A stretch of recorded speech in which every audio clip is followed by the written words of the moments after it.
Tuhan datang.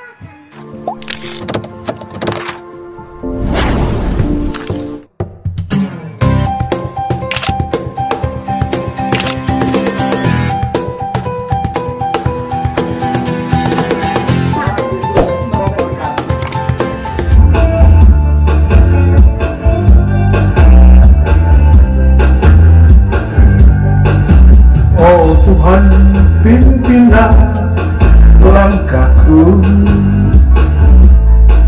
Ku tak berani jalan sendiri.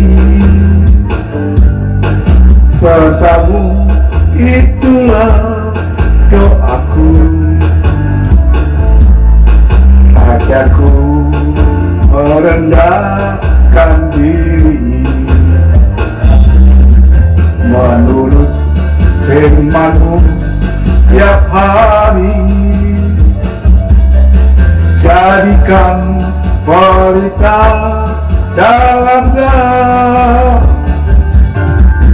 mencari domba yang sesat. Itulah kerinduan hatiku. Oh Tuhan, pimpinlah langkahku. Ku tak berani jalan sendiri. Serta-Mu itulah doaku. Ajarku merendahkan diri menurut firman-Mu tiap hari. Jadikan berita dalam gelap, mencari-cari domba yang sesat. Itulah kerinduan jiwaku.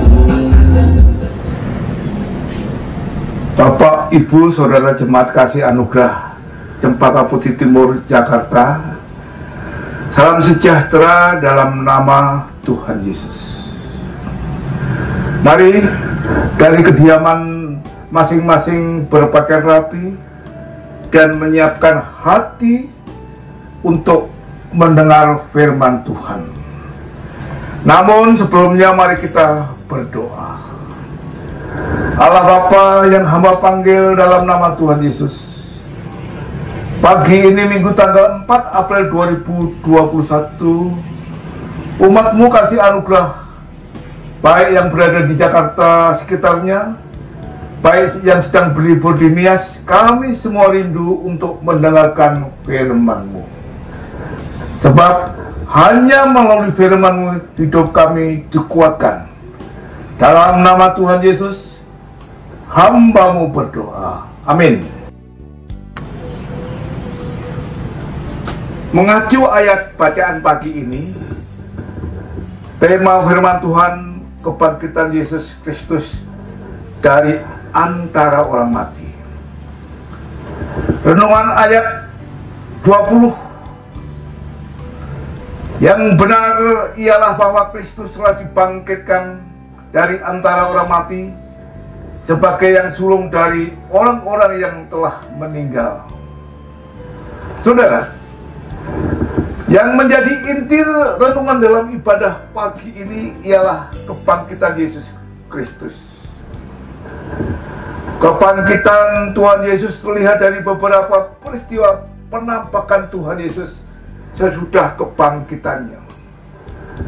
Dalam 1 Korintus 15 ayat 5-8, di mana setelah kebangkitannya ia menampakkan diri kepada 12 murid, kepada 500 saudara sekaligus. Kebanyakan dari mereka masih hidup sampai sekarang. Artinya saat 1 Korintus 15 ini ditulis, tetapi di antaranya telah meninggal. Ia menampakkan kepada Yakobus dan semua rasul, Dan yang paling akhir dari semuanya, ia menampakkan diri kepadaku, sama seperti anak yang lahir sebelum waktunya menampakkan diri kepada Saulus di Damsyik yang kemudian bernama Paulus. Dalam Kisah 9 ayat 1 sampai 2 berbunyi, sementara itu berkobar-kobar hati Saulus untuk mengancam dan membunuh murid-murid Tuhan. Ia menghadap imam besar. 2. Dan meminta surat kuasa daripadanya untuk dibawa kepada majelis Yahudi di Damsyik, supaya jika ia menemukan laki-laki atau perempuan yang mengikuti jalan Tuhan, ia menangkap mereka dan membawa ke Yerusalem. Saudara, namun apa yang terjadi? Bukan ia menangkap orang Kristen, tetapi Allah memilih Saulus, orang yang taat pada hukum Taurat, sedang dalam perjalanan untuk menghambat mereka yang telah menerima jalan Tuhan di Damsyik. Apa yang terjadi, saudara? Namun yang terjadi, Tuhan Yesus menghentikannya di jalan dan memilihnya untuk memberitakan Injil. Secara kronologis, melalui surat 1 Korintus 15 ayat 3 sampai 4. Sebab yang sangat penting telah kusampaikan kepadamu, yaitu apa yang telah kuterima sendiri, ialah bahwa Kristus telah mati karena dosa-dosa kita sesuai dengan kitab suci. Yang keempat, bahwa ia telah dikuburkan dan bahwa ia telah dibangkitkan pada hari yang ketiga sesuai dengan kitab suci. Saudara, Rasul Paulus menceritakan mulai dari kematian sampai kebangkitan Tuhan Yesus dari antara orang mati adalah yang sangat prinsipil dalam ajaran Injil Kristus yang menyelamatkan itu. Tuhan Yesus mati dan bangkit untuk pengampunan dosa dan keselamatan bagi setiap orang percaya. Pokok utama yang dibicarakan Rasul Paulus adalah ajaran yang asasi tentang kekristenan. Dalam 1 Korintus 15 ayat 12 mengatakan, jadi bila mana kami beritakan bahwa Kristus dibangkitkan dari orang mati, bagaimana mungkin ada di antara kamu yang mengatakan bahwa tidak ada kebangkitan orang mati? Di sini jelas bahwa menyangkal kebangkitan Kristus dari antara orang mati berarti meniadakan seluruh makna Injil Kristus yang menyelamatkan itu. Demikian Rasul Paulus kembali hal-hal yang asasi dari Injil. Rasul Paulus menunjukkan bagaimana kebenaran kebangkitan Yesus Kristus mewujudkan suatu bagian yang pasti dari Injil Kristus. Dalam 1 Korintus 15 ayat 1 sampai 11, bahwa kebangkitan Kristus menyangkut kebangkitan orang Kristen.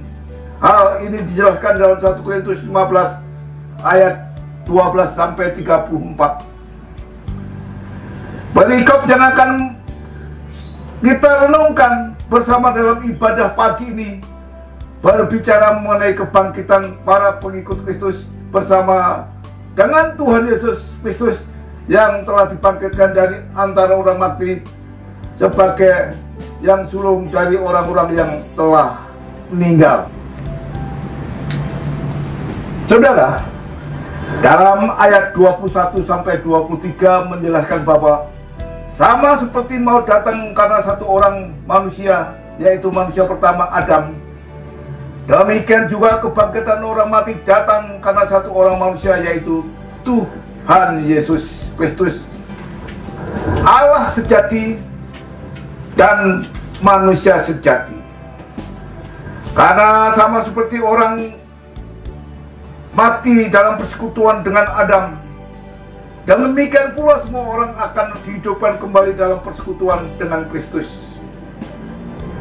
Akan tetapi tiap-tiap orang menurut urutannya, Kristus sebagai buah sulung, sesudah itu mereka yang menjadi miliknya pada waktu kedatangannya. Janganlah kita takut menghadapi maut, karena Tuhan Yesus yang kita percaya itu telah mengalahkan maut. Musuh yang terakhir yang dibinasakan ialah maut dalam ayat 26.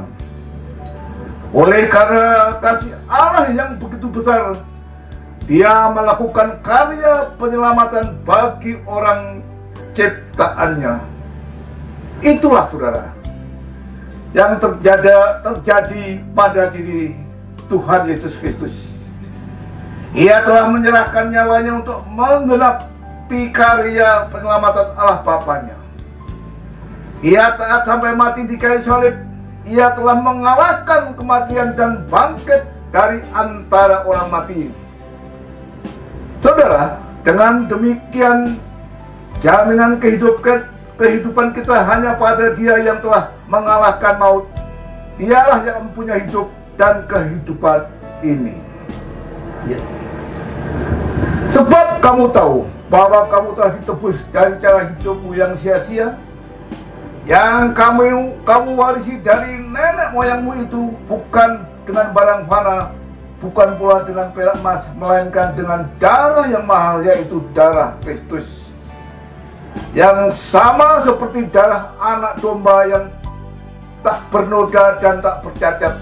1 Petrus 1 ayat 18-19. Hanya dalam persekutuan dengan Tuhan Yesus, seseorang akan dibangkitkan kembali dan akan mendapatkan kehidupannya kekal di dalam surga. Dengan keyakinan yang demikian, Rasul Paulus dan kawan-kawan sekerjanya rela menderita menghadapi bermacam-macam hati-hati, ancaman, tantangan, hambatan, gangguan hidup dalam memberitakan Injil keselamatan itu. Saudara, dengan keyakinan ini jugalah para martir telah rela menyerahkan nyawanya demi mempertahankan iman mereka kepada Tuhan Yesus Kristus yang dipercayainya sebagai juru selamat satu-satunya. Kematian dan kebangkitan Tuhan Yesus Kristus menjaminkan keselamatan dan kebahagiaan umat manusia dan makhluk ciptaan seluruh. Inilah penghiburan bagi kita yang hadir pagi ini. Surat kiriman Rasul Paulus kepada jemaat Tesalonika, 1 Tesalonika 4 ayat 14 berbunyi, karena jikalau kita percaya bahwa Yesus telah mati dan telah bangkit, maka kita percaya juga bahwa mereka yang telah meninggal dalam Yesus akan dikumpulkan Allah bersama-sama dengan Dia. Dengan demikian, dalam menghadapi berbagai pergumulan, misalnya penyakit berkepanjangan, musibah yang menimpa keluarga, perkabungan, dan lain sebagainya, saudara, marilah kita melibatkan Tuhan dalam menghadapi semua itu. Karena kehidupan kita yakin bahwa kita telah memiliki hidup dari Sang Pemenang atas maut dan yang mempunyai kehidupan, yaitu Tuhan Yesus Kristus. Amin. Mari kita berdoa. Allah Bapa yang hamba panggil dalam nama Tuhan Yesus, terima kasih atas firman-Mu pada pagi ini yang mengingatkan bahwa jika Kristus tidak dibangkitkan, sia-sialah kepercayaan kami. Puji Tuhan, haleluya, Engkau telah bangkit dan mengalahkan maut. Terpujilah nama-Mu. Dalam nama Tuhan Yesus Kristus, pagi ini hamba-Mu berdoa. Bapak, Ibu, Saudara, pagi ini terimalah anugerah dan berkat daripada Allah Bapa, kasih sayang dari Tuhan Yesus Kristus dan dalam persekutuan Roh Kudus menyertai saudara hari ini sampai selama-lamanya. Amin.